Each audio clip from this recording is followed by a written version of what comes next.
الله الله الله يا بلاد الله.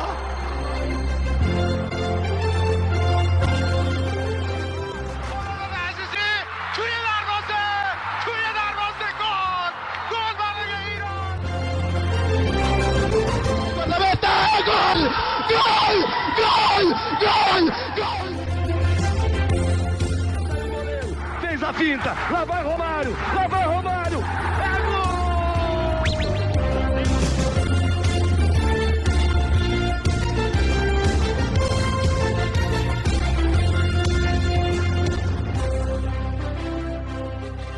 Olá, seja bem-vindo você a mais uma edição do ConteCast, o podcast do Conte Verde, nossa edição 173. Começando a repercussão dessa data FIFA de setembro, começando com o fim. Chegamos ao fim, tá doendo sim, já diria o poeta, das eliminatórias sul-americanas. Terminamos aí, descobrimos, já estava na cara, mas quem são as 6 seleções que vão para a Copa do Mundo direto, e a briga pela repescagem que teve traumas, podemos dizer assim, traumas que perdurarão gerações de venezuelanos. Antes de convidar quem está aqui comigo, eu convido você a seguir a gente nas nossas redes sociais, Threads, Twitter, Instagram, TikTok, @ConteVerde_, para você consumir todo o nosso conteúdo, ficar de olho nas nossas publicações, toda a nossa repercussão da data FIFA por lá, e todo o demais conteúdo, né? Se você não conferiu nossa cobertura da seleção brasileira direto da Granja Comari, tem lá tudo que a gente fez, tudo que a gente gravou, papos factuais, conversas com o Hit e outro país, enfim, conversa com o Tafarel que repercutiu na Turquia, meu amigo, só isso que eu deixo para você de prato. Então segue a gente lá, se você está chegando aqui agora também, segue a gente aqui no Spotify, no YouTube, aonde você estiver conferindo esse podcast, para você conferir toda a repercussão, né, dessa data FIFA. A gente vai ter podcasts sobre eliminatórias da CONCACAF, eliminatórias africanas, sobre o Brasil, né, o balanço final das eliminatórias brasileiras, e claro, também se você puder, apoia.se/ConteVerde com R$10 mês, você ajuda a gente a se estruturar, a melhorar cada vez mais o nosso trabalho, a fazer mais coberturas como essa, e também, se puder, compartilhe com seu amigo que quer saber tudo sobre o que eu vou perguntar agora para Vinícius do Prado, Ouro Nobre, o maior, como que eu posso dizer, nomeador de jogos, né?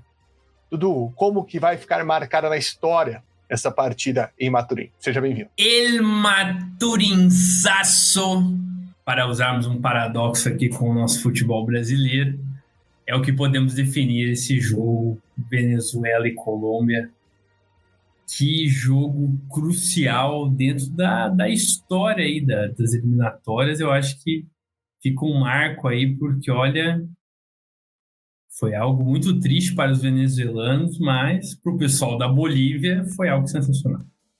Sejam muito bem-vindos todos que estão conectados conosco aqui no nosso ConteCast, encerrando esse giro ao longo dessa jornada da nossa maratona rumo à América do Norte. Tivemos a linha de chegada e, olha, nos metros finais, muita coisa aconteceu e é isso que a gente vai repercutir aqui nessa edição. Exatamente, chegando aí, foram 2 anos, né, acompanhando, né, exatamente 2 anos que começou as eliminatórias africanas, não, sul-americanas, porque me recordo que eu estava num 7 de setembro na Cidade do Leste conferindo Paraguai e Peru, que foi o jogo que abriu essas eliminatórias. Então, desde então, acompanhamos tudo, né, sempre com nossos podcasts antes e depois, né, acompanhando de perto as eliminatórias sul-americanas. Terminou assim, né, a Argentina foi a campeã com 38 pontos, o Equador ficou na segunda colocação com 29, a Colômbia em terceiro com 28, o Uruguai em quarto com 28, o Brasil em quinto com 28, que é aquela história, né? Se fosse o formato antigo, o Brasil ia para repescagem. Mas se eu tivesse 2 pneus aqui, eu seria uma moto apresentando o podcast. Sexto colocado, Paraguai também com 28, aí a sétima colocada, a Bolívia com 20, em oitavo lugar, a Venezuela com 18, nono Peru com 12, em Chile, o Chile, 10º colocado, Lanterninha com 11 pontos, para cravar aquilo que Vinícius do Prado, do Nobre, falou no começo das eliminatórias. Poucos tiveram essa ousadia de falar que o Chile seria o Lanterna, e o Vinícius do Prado falou isso. Se você quer voltar 2 anos de tempo conferir, tá gravado na história desse podcast. Dudu, hoje a gente vai quebrar o protocolo, porque não tem como a gente não começar falando de tudo que aconteceu em Maturim. Primeiro a gente tem que falar do jogo contra a Argentina. A gente já esperava uma derrota da Venezuela, né? Perdeu por 3-0 para a Argentina, mas assim, tá bom, era a festa do Messi, a despedida do Messi de Buenos Aires, né? Diz ele que não vai mais jogar mais pela seleção na Argentina, agora é só a Copa do Mundo mesmo, e enfim.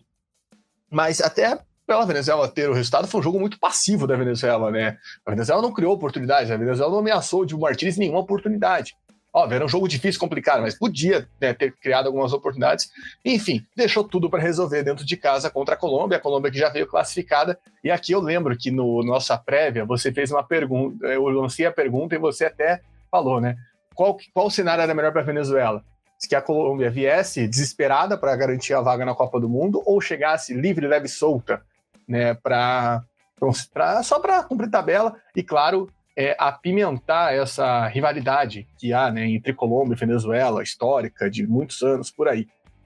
E, no fim das contas, deu no que deu. Mas o que chama muita atenção é que a Venezuela faz um bom primeiro tempo, sai na frente logo no comecinho do jogo, toma empate na saída de bola do gol de empate, faz o segundo gol, ou seja, consegue mandar, e ali quase faz o terceiro gol num golaço de bicicleta, né, que o Joseph quase marca, porém, no finalzinho do primeiro tempo, toma o gol de empate, no começo do segundo tempo já toma o terceiro gol, e aí a vaca vai pro brejo, a concentração vai pro zarário, e a Colômbia manda no jogo, né, os gols, você estava até comentando antes, foram feitos de forma muito fáceis, a Colômbia faz o 5-2, o Rondon ainda dá uma esperança, o Chiesa ainda tem a chance de fazer o 5-4 na saída de bola, perde um gol feito, e depois a Colômbia mata o caixão, né, enterra o defunto, e para ajudar a situação que acho que nenhum venezuelano imaginava que ia acontecer, que era da Bolívia vencendo o Brasil, né? Quer dizer, com altitude todo mundo imaginava, mas, né, os caras, o Ancelotti vai ganhar da Bolívia, não vai não.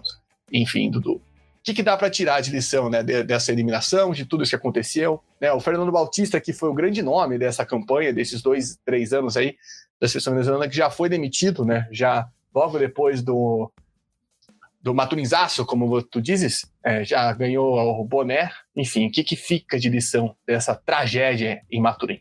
Ao longo da tua análise aí a respeito do jogo, me veio o pensamento de como esse jogo em Maturim, Venezuela e Colômbia, pode ser usado como um retrato bem fidedigno do que foi a campanha da Venezuela como um todo nas eliminatórias. Se você for pensar que o início foi muito bom, o início é avassalador, a Venezuela, como você falou, abriu o placar logo de cara, né? E apesar do empate, fez o 2-1 na sequência, né?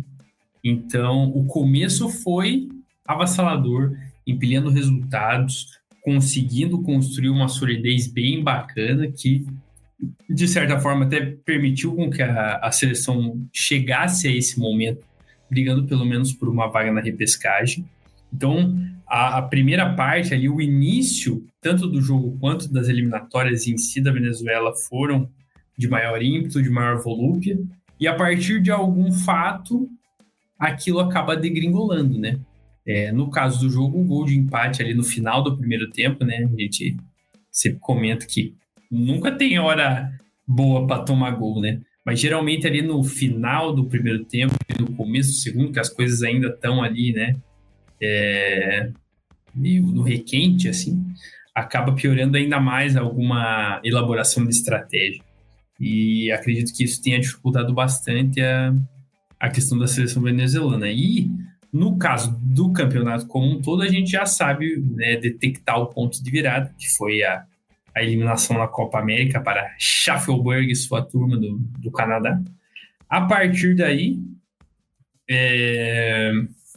fazendo esse paralelo do jogo com a campanha em si, a Venezuela não conseguiu assimilar o golpe negativo e a partir daí degringolou, não conseguiu manter a mesma consistência, foi decaindo na questão, né, de jogo, mas também de resultado, que aí o resultado vai piorando, tanto na competição quanto no jogo, as derrotas vão acontecendo, ao passo que mais fora de casa, né, porque em Maturim ainda estava com um retrospecto legal, mas não conseguiu o suficiente para conseguir os pontos necessários, e no jogo não conseguia fazer os gols necessários para mudar o cenário da partida, né?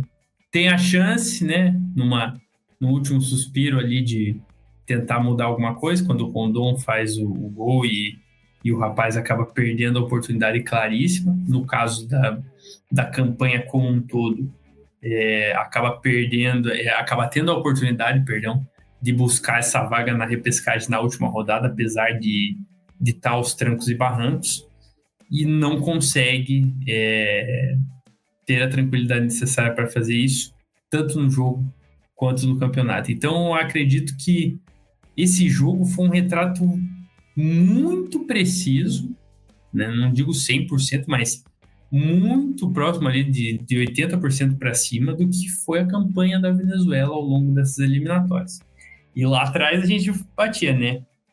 O adversário da Venezuela é o aspecto mental. A Venezuela estava conseguindo construir um aspecto mental bacana, de solidez até a metade ali das eliminatórias, mas precisava ter o teste com relação a um forte revés. E nesse forte revés, que foi a eliminação na Copa América, a Venezuela não conseguiu se manter forte. E isso acabou sendo o fiel da balança negativo para que chegasse na última rodada aos trancos e barrancos, sendo que teve momentos que estava ali, né, tranquilo ali no G6, e acabou que nessa não garantiu vaga nem na repescagem, né? Então o que fica de lição é a seleção venezuelana, né, apesar de os jogadores irem envelhecendo, que acontece, né, naturalmente, ela ainda tem a oportunidade nesse novo formato de buscar uma nova oportunidade. Mas o aspecto mental será novamente um ponto-chave para conseguir isso. Isso começa agora, então, já que um novo trabalho vai se iniciar, alguém que consiga ter essa serenidade para conseguir fazer o elenco ter a calma necessária para desempenhar um bom futebol, que a gente sabe que há material humano para fazer isso, mas precisa ter o equilíbrio emocional para passar por essas adversidades, o que foi o fiel da balança dessa vez. Tem outro ponto que foi o fiel da balança, que eu lembro que a gente comentou logo no começo, né, Dudu, quando a Venezuela estava naquele início esplendor, né, quando o Maturin cantava, quando teve aquele vídeo fofo de Natal, né, no final de 2023, que era a campanha fora de casa. Eu lembro que a gente falou, se a Venezuela quer ir para a Copa do Mundo, quer manter isso, né, quer manter essa chama, a Venezuela precisa de vitórias fora de casa, o que não aconteceu, né? A Venezuela não venceu nenhuma partida como visitante, nem mesmo contra o Peru, né? Foram 2 empates, se eu não estou enganado, estou até passando aqui rapidinho a classificação, mas até onde eu me lembro foram 2 empates como visitante, né? Contra o Brasil na Arena Pantanal, né? Um grande resultado da seleção venezuelana, e contra o Peru em Lima. De resto, a Venezuela, vinha o título, não conseguiu vencer como visitante. Então, isso pesa, né? Isso pesa numa briga por uma classificação. Pesa porque a Venezuela perdeu para concorrentes diretos, como foi o caso da Bolívia, né? Que foi goleada, né? Isso foi o primeiro jogo pós-Copa América, inclusive, essa goleada para a Bolívia em El Alto. Perdeu para o próprio Chile, né? Que, com todo respeito, o Chile é uma seleção morta. E foi um jogo onde a Venezuela saiu na frente também. Teve isso, né? A Venezuela teve a chance de vencer o jogo contra o Chile. E claro, a questão aqui, nenhum torcedor venezuelano imaginaria que o caldeirão de Maturin ia falhar nesse momento, porque a Venezuela chega invicta na campanha dentro de casa. E o invicto, eu tô falando que a Venezuela conseguiu segurar Brasil, Argentina e Uruguai dentro de casa. E Equador também, porque o Equador terminou lá em cima. Então, e a Colômbia chegou no momento, né, vacilante, podemos dizer assim, né? A gente até falou isso na prévia. Então, acho que ninguém contava com que o fator casa não valesse a pena. E acho que pro fator casa ficar para trás, como aconteceu, tem muito essa questão de uma campanha como visitante ruim. Somou só apenas 2 pontos, né? 2 pontos de 27. Isso faz diferença, né? Que, por exemplo, a Bolívia venceu um jogo fora de casa. Venceu um, mas foi o essencial para a Bolívia estar lá. E agora a gente vai falar da La Verde, né? Se já falamos muito sobre a seleção venezuelana, tem a La Verde. Acho que tem essa primeira data FIFA do ano passado, né, Dudu, que foi o grande ponto de virada da Bolívia, que foi essa goleada para cima da Venezuela, e também a vitória contra o Chile, que foi essencial. Claro, tem o fator El Alto, tem inúmeros debates sobre isso, que a gente está vendo para tudo, qualquer lugar, né? Porque acho que a gente vendo a estratégia, acho que também passa um pouco a estratégia que o Brasil adotou de chegar só para o jogo, e jogadores claramente sentiram isso, porque a gente já viu seleções tendo melhores desempenhos, né? Eu lembro que a seleção paraguaia conseguiu ter um desempenho bom, né? O Uruguai também foi lá, roubou um ponto. Enfim, teve jogos diferentes, né, nesse panorama. Equador, perdão, roubou um ponto. Jogos diferentes nesse panorama de El Alto. Então, a Bolívia, claro, consegue a repescagem muito por conta disso, mas por um momento ali né, que conseguiu com o Oscar Villegas, principalmente, né, trazer uma nova realidade para a sua seleção. Né? O Oscar Villegas chega e consegue, nesse trabalho ao longo de um ano, contando, claro, com o fator altitude, mudar a realidade da Bolívia nas eliminatórias. A Laverde vai para as eliminatórias, vai para a repescagem, né, óbvio, vai ser difícil a classificação para a Copa, porque a gente pode ter uma Arábia Saudita, a gente pode ter uma Nigéria, uma Camarões, né, na repescagem, que são seleções tecnicamente melhores que a Bolívia. Se a gente também pega outras possíveis seleções, como o Iraque, enfim, até mesmo seleções caribenhas que podem acabar, Costa Rica, que pode acabar indo para repescagem, a Bolívia pode complicar, mas consegue um feito que nenhum de nós pintávamos, né, Dudu? Se os 6, eu lembro que a gente acertou, os 6 classificados para a Copa, a gente acertou. O time da lanterna, você bancou e acertou. Acho que a gente nunca não esperava ver a Bolívia chegando na repescagem. Exatamente, a briga era ali com o Chile, né? Então, o crescimento da Bolívia foi algo bem marcante, porque teve alguns momentos, né, principalmente na passagem do Zago, né? Que até foi entrevistado aqui pelo podcast, tudo. No final daquela passagem, a situação da Bolívia era bem crítica. E como você falou, com a chegada do Villegas, os resultados foram acontecendo, a vitória fora de casa, né, depois de anos contra o Chile, que até a gente estava revendo aí essa semana o meme do Piazinho, ganhamos um partido! E agora, então, ele tá mais louco que o Batman com essa oportunidade, né? E, cara, foi algo que foi crescendo, né? O Villegas conseguiu fazer o time jogar pelo menos em casa, né? Ter um bom retrospecto, né? Conseguiu dar uma animada na gurizada, né? Teve alguns destaques, entre eles o próprio Miguelito, né? Que acaba sendo um dos principais nomes aí desse time boliviano, e vai para essa repescagem, né? Num clima de euforia, claro, né? E apesar das dificuldades, vai buscar, né? Ao que me consta, Salaf, é jogo de ida e volta, né? Então, assim, eu quero ver, sendo isso mesmo, né? Imagina a Arábia Saudita em El Alto, cara. Seria muito engraçado, cara. E possivelmente aconteceria, né? Seria genial, mas não é, porque agora é aquele formato que já foi na última, né? Que é aquele torneinho, né? Vai ser um jogo único. E aí a Bolívia depende dos outros classificados para saber se ela vai ser umas 2 melhores ranqueadas ou não. Caso for, por exemplo, a Arábia Saudita, que você já falou, já fica atrás de um. Aí tem as outras seleções africanas, também já fica atrás. Enfim, tem muita coisa aí que pode acontecer, né? Mas seria genial ver a Arábia Saudita jogando em Alto. Porra, seria muito bom. Mas daí como funcionaria agora nesse caso? Daí a sede é uma sede só? A sede é o país, vai ser um dos 3, normalmente nos Estados Unidos, né? Então a gente fica na guarda. Então isso aí exige uma preparação maior, mas pelo que eu tava vendo, até a Bolívia já programou amistosos, né? Já tá nesse procedimento aí. O próximo amistoso, inclusive, na próxima data FIFA vai ser contra a Rússia, na Bolívia. Então... Olha aí! Cara, fica aí a informação, né? Então, assim, Então, dentro desse cenário é um pouco mais complicado, mas é aquilo, né? A Bolívia não tem nada a perder. Agora vai ser a oportunidade de buscar uma vaga que não vem aí, né, há mais de 30 anos. Então, vamos ver aí como que vai ser essa preparação, né? Ficamos na expectativa aí para que dê tudo certo. Mas fica aí o reconhecimento para o crescimento de um trabalho na segunda metade, né?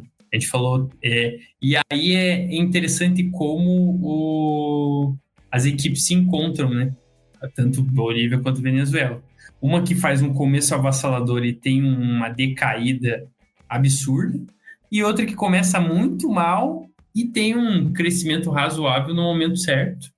Então, a Bolívia acaba se saindo melhor aí nessa situação e fazendo valer o fator casa, mas também com o espírito renovado aí para esse desafio que terá pela frente. Mas vamos ver como será o desempenho, mas fica aí a expectativa para vermos Laverde na América do Norte outra vez, já que a última vez, em 94, foi lá nos Estados Unidos. Vamos ficar na torcida. uma vez está garantida já, né? Que na repescagem vai ser na América do Norte, então ela vai estar lá, né? Então, Exatamente, né? tem esse ponto, mas se vai voltar, né? E acho que legal as imagens, né? O Marcelo Moreno, inclusive, que se despediu ao longo das eliminatórias emocionado, torcedores emocionados em alta, é muito legal ver isso. E também, né? O menininho do ganhamos um partido, agora já 2 anos depois, né? Pariu. Mas e aí, Salaf? Marcelo Moreno, volta ou não volta? É que ele teria que voltar pro futebol, né? Não é só Pô, mas para jogar 3 jogos, 4 jogos. Não, eu voltaria. Se eu fosse ele, eu voltaria. Até porque a Bolívia tá com a draga de atacantes, né? Então o Miguelito tá tomando todo o time da Bolívia. Se eu não estou enganado, o atacante da Bolívia atual, ele joga na Letônia, né? Então, o Enzo Monteiro, né? Então é melhor que o campeonato boliviano, talvez, podemos dizer assim, mas eu prefiro o Marcelo Moreno. Claro, a gente fica no aguardo, né? Ver toda essa preparação, né? Tudo isso que a Bolívia vai encarar aí até chegar março do ano que vem, quando vai acontecer a repescagem. Esse torneio, para quem não pegou, é tipo o antigo Mundial de Clubes, né? Que ficava o melhor ranqueando esperando e os outros 2 se enfrentando. Vão ser 2 triangulares e aí vai rolar isso. A gente fica na guarda e tem um outro ponto, né? A Bolívia tirou a invencibilidade do Ancelotti, então ela vai com muita moral. Isso, você ganhou de um dos maiores treinadores da história. Mas tem altitude, tem não sei o quê, mas teve o pênalti que não foi pênalti, mas ganhou, cara, ganhou. Né? Então é aquilo, os caras podem bater no peito e falar, a gente ganhou do Brasil do Ancelotti, né, cara? E ninguém tinha ganho até então. Então tem esse ponto. Agora vamos passar a fazer o saudão final, como já diria o nosso amigo locutor das Casas Bahia, que não patrocina esse podcast, eu tô falando o nome deles à toa aqui, sobre as outras seleções, né? Começando pela Argentina que se despediu aí, né, das eliminatórias com um jogo contra a Venezuela, que foi um jogo de festa, despedida do Messi, em tese, da Argentina pela seleção, né? Monumental de Nunes lotado, Messi marcando 2 gols, né? Primeiro, um belíssimo gol, né? Que dá uma cavadinha aí, tira o Romo, tira todo mundo. Ele até chega a marcar um hat-trick, mas estava impedido no 4º gol. E aí, no segundo jogo, perde para o Equador em Quito. Dudu, como que você vê, né? Acho que a gente até falou, né? Que foi uma eliminatória de lua de mel, né? Da Scaloneta com o seu torcedor, porque não teve nenhum tipo de dificuldade, né? A gente teve ali no começo o Uruguai e uma Colômbia pegando ali no pé, né? Colando um pouco junto, mas principalmente desde o ano passado para cá, a Argentina liderou as eliminatórias e termina aí com uma grande vantagem, né? São 9 pontos de diferença para o segundo colocado. Uma conquista, digamos assim, né? Sem nenhum ponto de dúvida da seleção da Argentina, que segue mostrando porque é atual campeão mundial, o Scaloni segue mostrando porque é um dos grandes treinadores da atualidade e vai como talvez favorita para a América do Norte. Tem muito o que apontar de crítica aí, especialmente como você falou, né, Salaf? Nos últimos jogos, o crescimento da Argentina foi o suficiente assim para passar o carro, né? Então, é uma geração que está marcada na história, tanto os jogadores quanto o treinador, a Scaloneta, né? Então, a Argentina fez o que precisava fazer, né? Somou a maior quantidade de pontos possíveis, né? Fez valer também o fator casa, foi importante nesse contexto, né? E chega aí a um final com 12 vitórias em 18 jogos, né? 31 gols marcados, né? Então, é um ataque bem positivo, assim, né? E 10 gols sofridos, né? Seria a segunda melhor defesa aí ao lado do Paraguai, perdendo apenas para o Equador, que aí a gente vai falar daqui a pouco. Mas foi uma campanha muito sólida, né? Apesar de ter esses tropeços lá no começo, né? Em alguns jogos, assim, que contra equipes um pouquinho mais niveladas, né? Mas quando precisou somar os pontos necessários, o fez. O suficiente para se desgarrar até com uma certa tranquilidade e fazer o que precisava ser feito, né? Então foi uma eliminatória de lua de mel que, na minha visão, acaba agora, né? Porque a partir de agora, sabendo já que agora acabou, tudo certo, fez o que tinha que fazer, pode até fazer uns amistosinhos aí para mais, né? Mas a partir de agora a gente sabe que o nível vai ser maior. E se tratando do sarrafo que a Argentina tá, né? E sabendo que os adversários que vêm pela frente vão ser mais competitivos do que o nível que ela encarou até agora. Então a lua de mel se encerrou em grande estilo, né? Jogando em casa, né? Jogando em casa, venceu a Venezuela, apesar da derrota ali para o Equador, né? Tudo saldo tranquilo. Mas agora acaba a lua de mel. Agora sim vai ter que focar de novo e buscar aquele nível de competitividade que se espera para um Mundial que promete ser bem equilibrado. Aparentemente essa lua de mel vai ficar até o final do ano, e não por culpa da Argentina, mas sim porque as grandes seleções europeias, tristemente, ainda estão jogando as eliminatórias até novembro, né?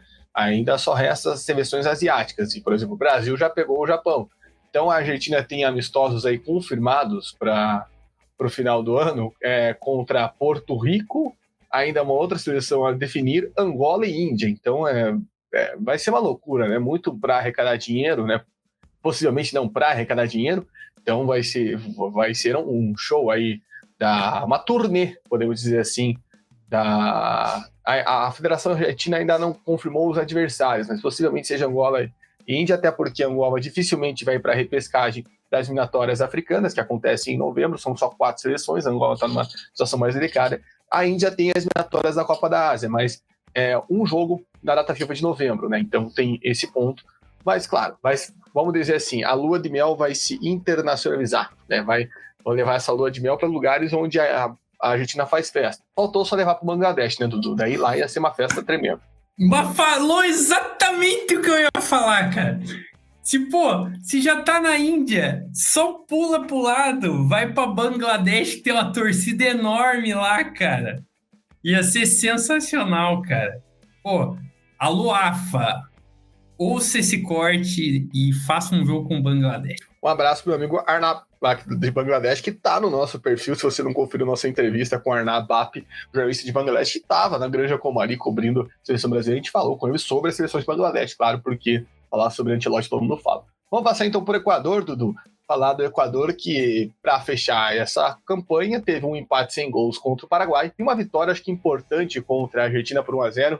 Gol do Ener Valencia, né, que não marcava desde abril, isso contando seleção e internacional, e termina com muita moral, né? Acho que você já deu uma pincelada ali antes. A solidez defensiva do Equador é algo que chama atenção. 5 gols sofridos apenas, 2 desses sofridos pelo BKSS, né? Um contra o Brasil, que a gente assistiu, né? Aquele chute do Rodrigo, a bola desvia, e um gol contra a Venezuela, que já venceu o jogo por 2-0 na reta final.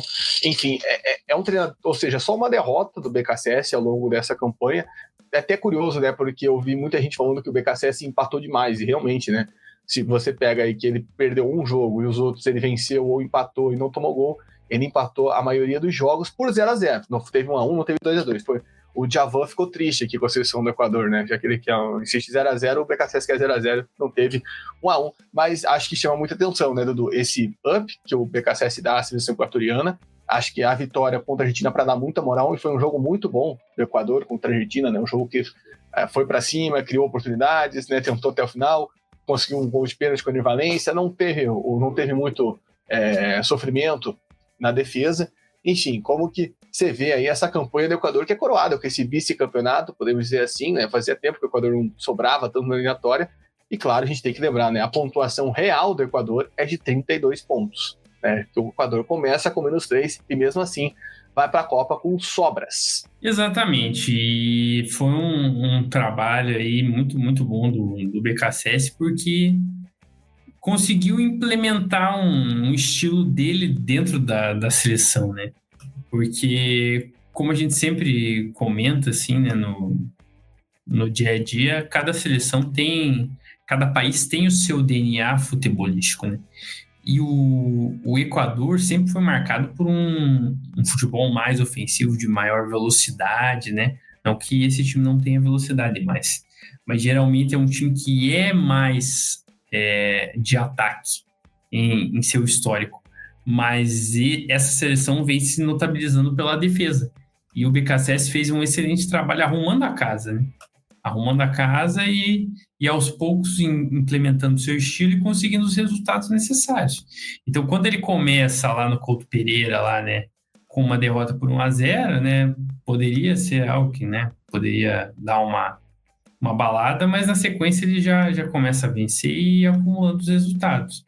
Então, principalmente, os empates e triunfos fora de casa acabaram sendo, né, o fiel da balança aí também para que o time conseguisse ir somando, sempre somando, né? Mesmo que seja mais interessante, às vezes, uma vitória do que 2 empates, por exemplo, né? Ele sempre foi pontuando. E nisso, como as equipes, principalmente as equipes que estão atrás do Equador ali na tabela, oscilaram demais, esses empates, por mais que não sejam, às vezes, o resultado mais esperado pela torcida, trazem ao Equador essa consistência que permitiu com que o time chegasse, mesmo com 3 pontos de desvantagem, na segunda colocação. E isso é um mérito enorme, né? Você ter que sair atrás de todo mundo, né? Na nossa analogia da maratona. Você tem que sair atrás de todo mundo e ir passando e só não passar o líder porque ele estava muito na frente, é um mérito enorme, né? Imagine uma medalha de prata que sai atrás de todo mundo, né? Na Olimpíada, por exemplo.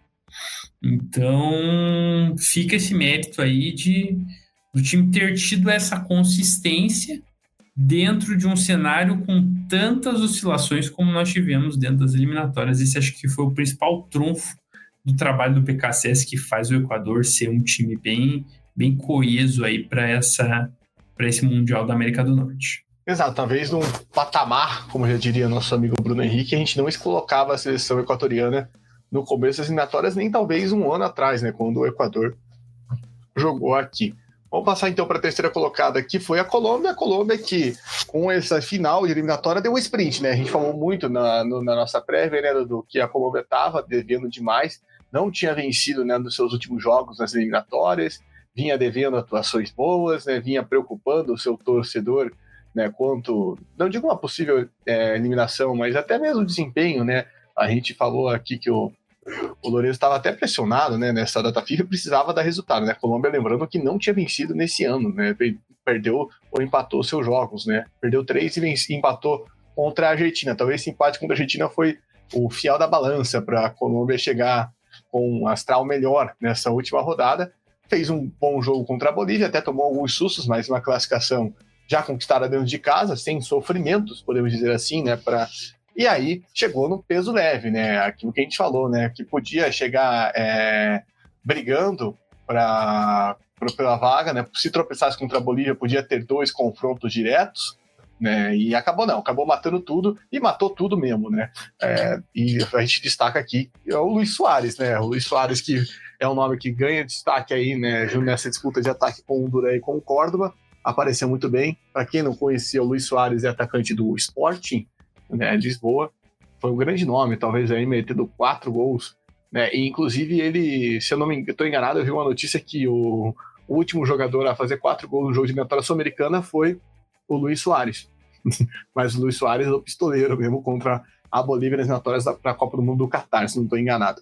Dudu, acho que a seleção colombiana consegue, né, encerrar com a bola para cima, né, consegue dar um up, como podemos dizer, né, para terminar aí e deixar o sofrimento que foram os 4 jogos, né, principalmente após aquela derrota para o Uruguai, que acho que abalou bastante a seleção colombiana, conseguiu dar uma calmada, digamos assim, e a Colômbia agora vai para a Copa do Mundo, assegura a sua vaga e fecha na terceira colocação, vamos dizer assim, sendo parecido com o que foi a campanha da Colômbia ao longo das eliminatórias. Exatamente, acho que se a gente for pensar assim, naquele prognóstico inicial que a gente fez e também ao longo da campanha, uma terceira posição para a Colômbia tá bem ok, cara, dentro do que a gente pensava e do que a equipe produziu, digamos assim, ao longo de todo o ciclo, né? Porque a gente via a Argentina muito à frente e aí uma disputa com o Uruguai, a Colômbia e o Brasil ali. O Equador estava um pouquinho abaixo e acabou crescendo aí ao longo da competição. Mas seria uma disputa entre Colômbia, Brasil e Uruguai ali pela segunda, terceira e quarta posições. Então uma terceira posição para a Colômbia fica de bom tamanho, né? Quem vê só o final e não vê esse contexto fala assim, tranquilo para a Colômbia, né? Mas realmente teve alguns percalços aí depois da Copa América, o time teve problemas, né? Teve uma sequência de resultados muito ruins, mas eu acho que aí foi a diferença entre Colômbia e Venezuela. Quando chegou no momento que precisava, não, agora a gente precisa resolver um negócio aqui, a Colômbia teve um pouco mais de tranquilidade para lidar com isso nesses 2 jogos, afinal foram 9 gols marcados contra Bolívia e Venezuela, né? Mesmo sabendo que de nível técnico de peças, né, a seleção colombiana tinha mais material humano, né? Mas uma coisa é no papel, outra coisa é no campo. E o time conseguiu materializar isso em 9 gols em 2 jogos, né? Então, acho que tanto pelo contexto, mas também pela qualidade de resolver. E fica aí o destaque para o nosso amigo Luis Soares, que não é o mordedor, mas acabou comendo a bola, digamos assim, né? Que resolveu a parada ali contra a Venezuela, né? E é mais uma opção, né? Então agora, eu acho que tanto a Colômbia quanto o Uruguai, que a gente vai abordar na sequência, né? Para essas equipes aí acabou agora as eliminatórias, agora sim é o momento de, né, relaxar um pouquinho, baixar a adrenalina e aí pensar, né, passo a passo aí nesse Mundial, né? Agora é o momento de acalmar um pouquinho os ânimos, né? Tem aquela questão, né? Fica o Néstor Lorenzo ou não fica? Eu acredito que esses resultados deu uma sobrevida e acho que, então, né? Por conta de todo o ciclo como foi, né? Que teve bons momentos, a gente sabe que o Lourenço em algum momento conseguiu extrair o máximo da equipe, depois não conseguiu mais e foi difícil, né? Mas agora, talvez com essas 2 vitórias, acho que tenha sido, digamos assim, o passaporte aí do nosso amigo Néstor Lorenzo para o Mundial, né? Acredito que esses 2 resultados aí vão dar a tranquilizada suficiente para ele se manter pelo menos até 2026.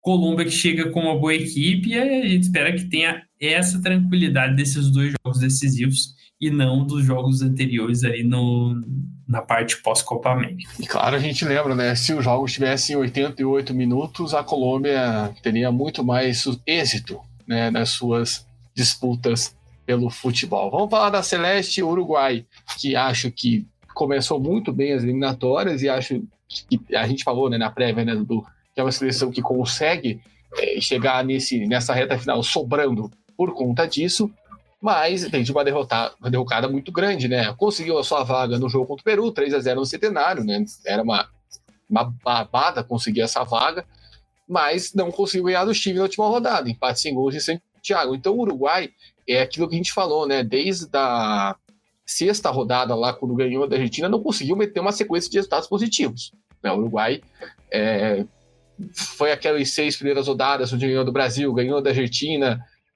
passou o carro, né? Tô até somando aqui os pontos que o Uruguai fez, acho que foram 3 vitórias seguidas, somando o jogo contra a Argentina. É isso mesmo, venceu Bolívia, Argentina, Brasil em sequência, né? Empatou com a Colômbia, só perdeu para o Equador naquela arrancada inicial, né? Foram 4 vitórias, um empate e uma derrota nas 6 primeiras rodadas, sendo 3 vitórias seguidas. Depois o Uruguai não conseguiu emplacar 2 vitórias, né? O Uruguai penou para conseguir um resultado positivo ano passado, que foi aquela vitória contra a Colômbia, naquele jogo que salvou o Bielsa, né, daquela crise que tinha com o Canóbio, tudo aquilo que estava bombando, aquela vitória dramática no Centenário. Depois, no começo desse ano, também veio aos trancos e barrancos, né, perdeu para a Argentina, empatou com o Brasil, né, empatou com a Bolívia, perdeu para o Paraguai, e aí conseguiu, dá para dizer 2 vitórias seguidas, porque tinha vencido a Venezuela, né, mas não conseguiu vencer em uma data FIFA 2 jogos, só isso em 2023. Acho que chama atenção, mostra que houve uma decadência, né, da seleção do Bielsa, porém a gente tem que destacar aqui o cara que comandou principalmente o jogo da classificação, que foi o Arrascaeta, né, Dudu? Que ao contrário do que foi o último ciclo, é um jogador que vai ganhando muitos minutos, vai ganhando muito destaque com a camisa da Celeste, que é algo que a gente sempre criticava aqui no Brasil, né? Sempre dava aquela cornetada que o Arrascaeta não tinha tanto espaço. Fato, Salaf, até porque hoje em dia é difícil você ter um jogador, um meio-campo técnico, um cara que faz a bola rodar, que que entende ali o setor de criação, uma mente pensante, né, cara?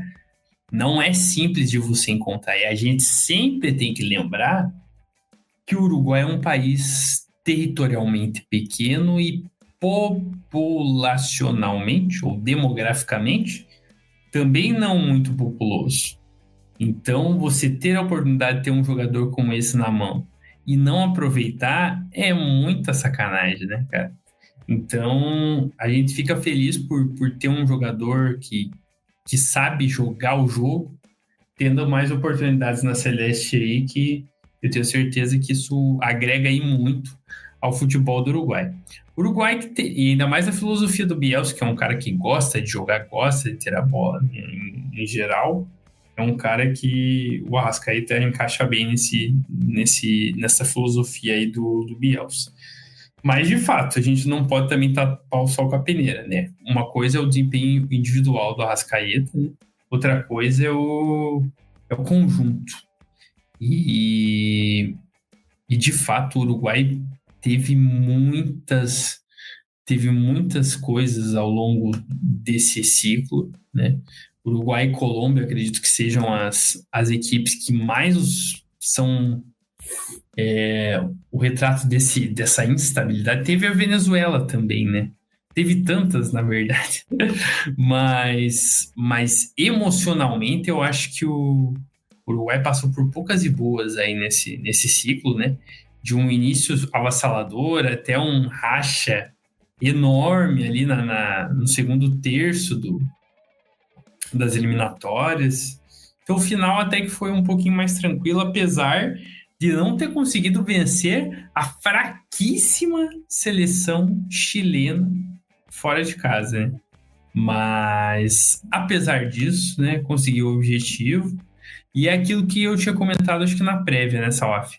Melhor coisa para o Uruguai era acabar essas eliminatórias. Garantiu a vaga, conseguiu, beleza. Agora é férias para todo mundo.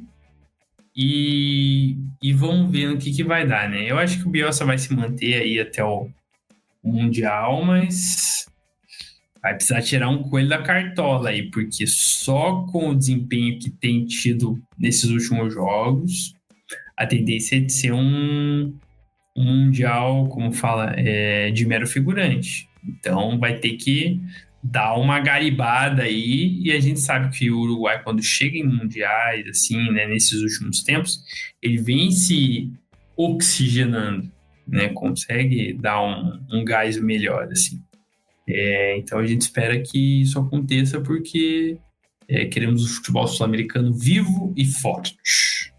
Pois é, o Uruguai já tem testes marcados, né? Vai enfrentar a República Dominicana na próxima data FIFA, um jogo mais tranquilo, e vai enfrentar o Uzbequistão, né? O Uzbequistão que está classificado para a Copa do Mundo, então vai ser um teste bom para a gente ver esse nível do Uruguai, claro, e claro também ver o nível do Uzbequistão, né? Que vai ser seleção estreante, né? Ganhou um título nessa data FIFA, foi campeão do Centro-Asiático, batendo o Irã na final, então é uma seleção que chega aí para o seu desempenho, mas concordo com você, né? O Uruguai precisa aproveitar esse 9 meses que tem, né, até a Copa do Mundo, as 4 datas FIFA que o Bielsa vai ter para trabalhar bem o time, para conseguir equalizar e estruturar bem o time. Falando em equalizar e estruturar, vamos falar do homem que é um herói nacional, que com certeza vai ganhar uma bela avenida em Assunção. Gustavo Alfaro confirmou a classificação do Paraguai para a Copa do Mundo, com empate contra o Equador dentro de casa. Muita fé assim em Assunção, e para fechar a campanha, né, uma vitória fora de casa contra o Peru. Golaço do Galharza. Inclusive foi engraçado, né, porque a gente falou tanto da evolução do Paraguai e tudo mais. O Paraguai não tinha vencido fora de casa, né? Essa foi a primeira vitória do Paraguai fora de casa das eliminatórias. Fecha aí esse ciclo com a classificação após 15 anos. Muita festa, como merecida, né?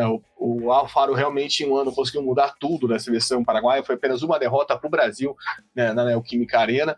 E Dudu, eu te mandei um link, eu não sei se você chegou a ver, mas são mais de 50 minutos de músicas para festejar a classificação Abirroja. Eu mandei na segunda-feira isso para você. Eu estava lá me preparando para ir embora do Rio de Janeiro e inclusive deixei no glorioso estúdio Outra Dimensão, né, a casa do Ponte Verde, na Tijuca, no Rio de Janeiro. Um abraço, meu amigo Pel. Ficamos lá 50 minutos cantando músicas paraguaias em celebração a essa classificação para a Copa do Mundo. Dudu, acho que o Alfaro fez história, a gente já estava escrevendo isso fazia um bom tempo, Paraguai está de volta à Copa do Mundo é ver essa geração que a gente falou, né? A gente bancava essa classificação do Paraguai no começo das eliminatórias, falando que tinha uma geração boa. Óbvio que tem jogadores que cresceram de nível, outros caíram, né? O caso do Almiron, que deu uma queda, mas o Enciso segue sendo um grande jogador. Você tem o Sousa, enfim, e claro, o Alfaro, um grande nome. Mas enfim, o que você tira, né, de saldo final dessa grande campanha do Paraguai, dessa classificação paraguaia para a Copa do Mundo depois de 16 anos? Eu fui até ver o link aqui, bicho. Só faltou um detalhe importante, né? A thumb do vídeo com o nome da bagaça, né? Aqui para mim só tá youtube.com. Podia ser literalmente qualquer coisa, meu. Mas enfim. Ai. Falando da seleção paraguaia, finalmente, então, tivemos o renascimento da Albiroja, que era o projeto inicial da seleção paraguaia. Me lembro de todos os preparativos que você registrou bem, Salaf, quando foi a Cidade de Leste pro começo ali das eliminatórias. E como o ensinamento que a seleção paraguaia trouxe cara, não ter medo de arriscar, né? Porque passou por 2 trocas de técnicos. Não ter medo da multa, né, também. E não ter medo da multa. E ter dinheiro. Pra tirar o Alfaro da Costa Rica foi uma grana. Mas valeu cada centavo, né, cara? Você acha que daqui a 10 anos, lá quando alguém vê o Paraguai reclassificou para a Copa, vai lembrar dessa multa? E vai nada, isso aí é só os jornalistas que gostam de investigar a história que vão atrás disso aí. Isso aí vai virar enredo aí de documentário. Mas para além disso, não ter o medo de arriscar. Porque você sabe que o negócio estava errado, né? Persistiu no erro, porque Daniel Garneiro não foi uma boa passagem, foi uma passagem bem ruim, mas não ter o medo de arriscar e pagar a multa e trazer todo mundo que precisava trazer, né? No caso era o técnico, né? E a partir daí, realmente, ele trouxe a guinada. Por quê? Porque, de novo, é um cara que entende o futebol de seleções, sabe como funciona, sabe que tem as suas particularidades em relação ao futebol de clubes. E você criar uma identidade de jogo. E essa questão que eu falei de não ter medo de arriscar na escolha do treinador e de fazer o que precisava ser feito, o Alfaro trouxe isso pro time em campo. Se o time, por exemplo, não ganhou a primeira fora de casa agora, mas conseguiu empates importantíssimos, que é aquilo, você começa aí somando e fazendo a força dentro de casa, criam o quê? A regularidade, que foi o diferencial, porque muitas equipes oscilaram. E o Paraguai não, a partir do momento que o Gustavo Alfaro assumiu, por mais que seja vitória, empate, mas teve regularidade. E a partir daí as coisas funcionaram. Então o Paraguai chega num nível competitivo, né? Esperamos que mantenha assim nesse um ano aí, para fazer uma Copa competitiva. Até onde pode chegar? Depende, né? Depende muito de chaveamento, de como será. Mas eu tenho certeza que o orgulho do torcedor paraguaio pela sua seleção está oficialmente renascido e muita festa com chipas, sopa paraguaia e muito tereré, graças a Deus. E os 57 minutos de músicas para celebrar a classificação da Albiroja para a Copa do Mundo, né? Não podemos esquecer desse belo link, né? Também teve um outro vídeo que te mandei, que é o Green Day vai fazer show lá em Assunção, daí os caras fizeram um vídeo. Imagina esse Green Day entrando no palco com assim, daí tá tocando no fundo, desde que nasci, sou Albiroja. É genial, cara, genial. Então agora passamos Bolívia e Venezuela, já falamos sobre essas duas seleções, agora é hora de falar sobre a Lanterna dos Afogados. Eu estou esperando ver se não vai demorar, já diria Paralamas do Sucesso, falar das duas seleções que ficaram na parte baixa da tabela. O Peru, né, que chegou ainda com chances remotas de conseguir alguma coisa, mas já tomou uma paulada de 3-0 Uruguai. E uma coisa que chama muita atenção, Dudu, mesmo com essa campanha ruim do Peru, os Jogos em Lima sempre tinham um bom público, né? A seleção peruana sempre conseguia atrair o seu torcedor. E o jogo contra o Paraguai estava um deserto, o Monumental de Lima, né? Então já mostra o descontentamento com a seleção, que já veio com muitos nomes novos, né, para essa última partida, e também a despedida, né, dessa geração peruana, né? Eu até vi um edit emocionante disso no Instagram, parecendo, não creio que hoje é esta última partida desta geração, né? Mostra lá o Yotun, os jogadores que foram para a Copa em 18, né? Que de fato fizeram história, colocaram o Peru numa Copa do Mundo depois de muito tempo, mas a gente sabia que era difícil, né? Que o futebol peruano não conseguiu manter o nível nessa questão de renovação, e as eliminatórias peruanas acho que foram dentro daquilo que eu esperava. Talvez a gente tinha com uma esperança que o Peru conseguisse brigar pela repescagem, mas isso foram vislumbres, né? Foram brilhos ocasionais, porque o Peru vai vencer um jogo só no final do primeiro turno, né, contra a Colômbia, justamente, né, vence o jogo contra a Colômbia, fica muito tempo, né, penando nessas eliminatórias, e agora encerra a participação, talvez no lugar que a gente esperava. Não dá para nem falar que é uma participação melancólica, porque não tínhamos muitas esperanças para a seleção peruana.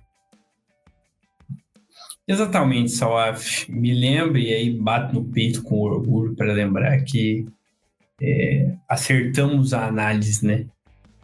Tanto seleção peruana quanto seleção chilena. Eu lembro que a gente analisou bem no começo que iriam sofrer bastante nesse processo de renovação, que não se tinham as peças jovens ainda vislumbradas para que pudesse fazer isso. Agora que ambas as seleções que viram que o negócio foi pro brejo, aí agora que eles vão começar o processo. Então, a partir do próximo ciclo, podem surgir aí peças bacanas, né? O Chile até tem alguns ali que já estão despontando, né? Mas ainda é um processo muito fresco, né? Ainda vai demorar um pouquinho para maturar isso, né?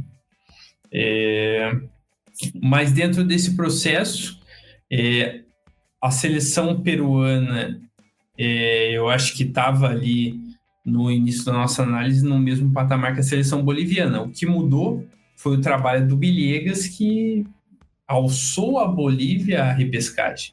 A seleção peruana fez suas tentativas, mas tanto o Reynoso, que foi muito mal, né?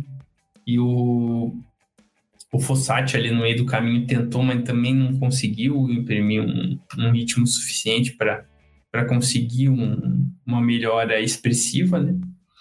E chama a atenção negativamente a pobreza ofensiva, né, da seleção peruana, né, cara? Você, em 18 jogos, marcar só 6 gols é algo muito sintomático e que explica o porquê de uma campanha tão negativa, né? E que não via possibilidade de melhora, que para você vencer você tem que fazer gols. Então, agora a seleção peruana inicia, então, de fato, assim, esperamos, acabou, né? Como é que, já que você gosta de música, então é só isso, não tem mais jeito, acabou, boa sorte. Agora é a hora da renovação e vai se iniciar o processo. Vamos ver quem chega aí, como será, né? Esperamos que tenham novidades boas, mas é isso, né? Acabou.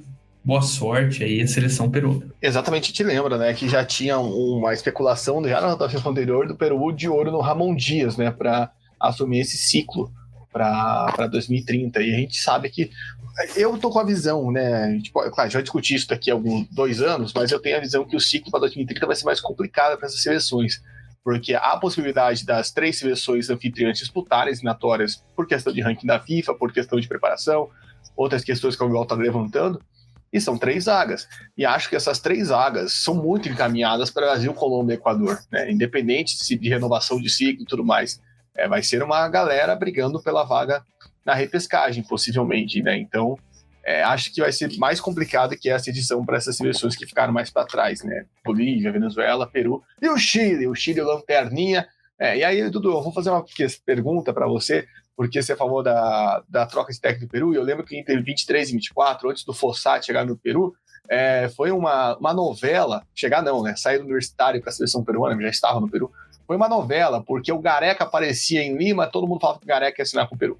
O Gareca tá aqui, o Gareca vai ser o novo técnico da seleção peruana, depois da saída do antigo treinador, né, do Reynoso, e não deu em nada, né? O Gareca acabou indo para o Chile, e indo para o Chile foi uma tristeza, né? Podemos dizer assim, que não funcionou, e o Chile terminou lá com o Nicolás Córdoba, né, que é o treinador sub-20, e ele deu uma declaração que eu achei muito relevante, né? Ele estava comparando os jogadores chilenos dessa geração, e ele falou assim, cara, a gente jogou com o Estevão tem 18 anos, eu não tenho um jogador com 18 anos com potencial para atuar na minha seleção, e ele sabe o que ele está falando, porque ele era até a seleção sub-20, então acho que mostra por que o Chile termina após 24 anos, né, como lanterninha das eliminatórias. Lembrando, o Chile terminou na última colocação em 2002, o que aconteceu em 2002, o Brasil foi penta, então já pode anotar aí no seu caderninho de coincidências, você que gosta disso. Dudu, acho que é isso, né? O Chile, a gente sabia que teria esses problemas, né? Teve essa tentativa de renovação com o Gareca, que foi travada pela tweet do Vidal, né? A gente lembra muito bem desse fato. E aí vem com esse time cheio de novatos, né? Pude ver o jogo no Maracanã em loco e não teve muita coisa, né? Teve até uma grande defesa do Alisson na reta final, mas não teve muita coisa que o Chile conseguiu demonstrar, né? Com esses jovens jogadores, conseguiu fazer nessas duas partidas finais, sai com um pontinho, né? Contra o Uruguai, para não dizer que não conseguiu nada, mas é uma campanha, acho que melancólica, né? De uma seleção que muito se esperava pós 2014, né, pós títulos da Copa América, e depois disso não voltou a uma Copa do Mundo. Interessante a declaração do Córdoba, né, a respeito de eu não ter um jogador, né, jovem aí com um potencial de estar na minha seleção. É que eu acho que o problema é aquilo, Salaf, que a gente já falava no começo da transição, né, os caras só pensavam nos mesmos nomes, né, há vários e vários anos, e achavam que os caras seriam eternos. E não é assim que a banda toca no futebol, né? Um esporte de alto rendimento. Então, nesse caso, você tinha já, enquanto eles estavam ainda bem, de puxar essa renovação para que eles pudessem ajudar, né? E aí também fazer o meia-culpa de alguns jogadores, especialmente o senhor Vidal, né? Que a gente falou na outra vez, que ao invés de contribuir com isso, pensava mais em si e atrapalhava esse processo, né? Então, vale a mesma máxima para a seleção chilena, é só isso, não tem mais jeito, acabou, boa sorte. Inicia o processo, né? Vê aí como é que vai ser aí, né? São 4 anos, né? Dá para se pensar, talvez se não for para essa, para a próxima. Agora vai ter que recomeçar, vai ter que ver lá atrás o que deu certo para que chegasse nessa geração e o que não cabe mais, fazer uma análise e recomeçar. Né? Como você gosta da banda Restart, né? É recomeçar. Então, o Chile aí vai ter um longo caminho, né? Mas já vamos parafrasear o Tiririca, né, Salaf? Pior que tá, não fica. Dentro da classificação, o Chile chegou no fundo do poço. Então, a parte boa é que não tem mais para onde cavar. Agora é só para cima. Vamos ver aí se consegue galgar novos espaços aí e recolocar o Chile numa posição melhor do que a que se encontra no momento. Exatamente. A pior que tá, não fica, não sei, né? Porque depende da próxima eliminatória. Daí, se o Chile for pior aí, for igualar, e aí vai ser pior do que tá. Lembrando que vai ter Copa América no meio do caminho, enfim. E, claro, ver como que vai ser esse processo. Se vão manter o Córdoba, se vão trazer outro nome. Tudo que o Chile tem aí para fazer, né, na sequência desse ciclo para 2030. Então é isso, pessoal, a gente encerra aqui toda essa nossa caminhada de 2 anos acompanhando as eliminatórias sul-americanas. Agora o Dudu Nobre vai ter um tempo para ficar investigando a seleção boliviana até março do ano que vem, né? Ficar de olho nos detalhes para ver como o espião tático, né? Sabendo de todos os detalhes da Bolívia fora da altitude. Vai ser um tanto quanto complicado, mas enfim, para ficar de olho na única seleção sul-americana ainda que pode ir para a Copa do Mundo, que não encerrou esse ciclo, mas a gente agradece demais a toda a parceria, a todo mundo que colocou a gente aqui, né, nesses 2 anos, né, e uma Copa América no meio do caminho também, né, do que a gente pôde fazer uma cobertura bem ampla. Agradecemos demais a todo mundo que esteve conosco e, claro, pedimos para você seguir a gente nas nossas redes sociais, Threads, Twitter, Instagram, TikTok, @comteverde_, acompanha lá a gente, segue a gente lá para seguir acompanhando toda a nossa repercussão. Ainda tem eliminatória rolando até novembro. Claro, em março, como eu falei, tem a repescagem, que vai ter na Bolívia, vai ter outras 5 seleções, e a gente vai ficar acompanhando até o final. Também convido você a seguir a gente aqui no YouTube, no Spotify, onde você estiver escutando esse podcast, para acompanhar nossa repercussão das outras eliminatórias, dos outros continentes, enfim, todo o nosso trabalho.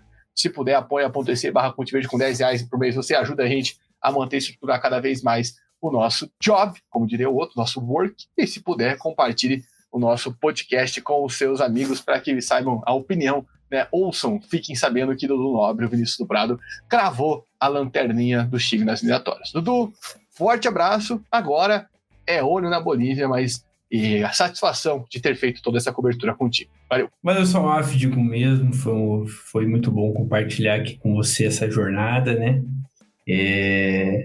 Agora que a maratona terminou, né? É bonito de ver como cada seleção se desempenhou, umas melhores, outras piores, mas o fato é que o trabalho que o Contiverde faz no acompanhamento das seleções até o Mundial é algo fascinante, assim, né? Falo por você, principalmente, mas pelos colegas também que estão de olho, porque a Copa do Mundo é a cereja do bolo. A gente acompanha, curte, torce, comenta, mas a verdade é que para chegar lá não é mole não, mesmo com mais vagas, né? É um processo árduo. Então, é bonito de ver que o Contiverde acompanha todo esse processo, para que quando chegar lá na frente, as seleções façam um excelente trabalho e falem assim, a gente acompanhou desde o início e tem que bater no peito com orgulho de dizer que acompanhou toda essa jornada, essa trajetória, esse ciclo rumo à terra do Tchussan. Então, e também Canadá e México, né? Mas o Tchussan vai roubar toda a cena para variar, né? Mas é isso, gente. Muito obrigado a todos que nos acompanharam, né? Fechamos o ciclo aí com a expectativa do principal, Copa do Mundo 2026, que venha mais um título aí para a América do Sul, porque temos que manter a nossa hegemonia forte e vibrante no continente. Esperamos que com bom desempenho do Brasil, né? Vamos aguardar aí, mas o importante é que o Contiverde aí fez uma cobertura brilhante das eliminatórias rumo à Copa de 2026. Forte abraço a todos. Valeu, Dudu. Grato às palavras. Agradeço também a parceria. Sem você, nada disso seria possível no nosso futebol sudaca. A gente fica de olho, né? Como você disse, na Copa do Mundo tem também repescagem antes, mas claro, a Copa do Mundo já está chegando. A gente também espera uma boa campanha de todas as seleções sul-americanas e falo do Paraguai para a gente ficar ouvindo 57 músicas de festejando a seleção abirroa. Tá certo, pessoal? A gente volta numa próxima. Contiverde Caminho da Copa do Mundo passa por aqui. Até mais.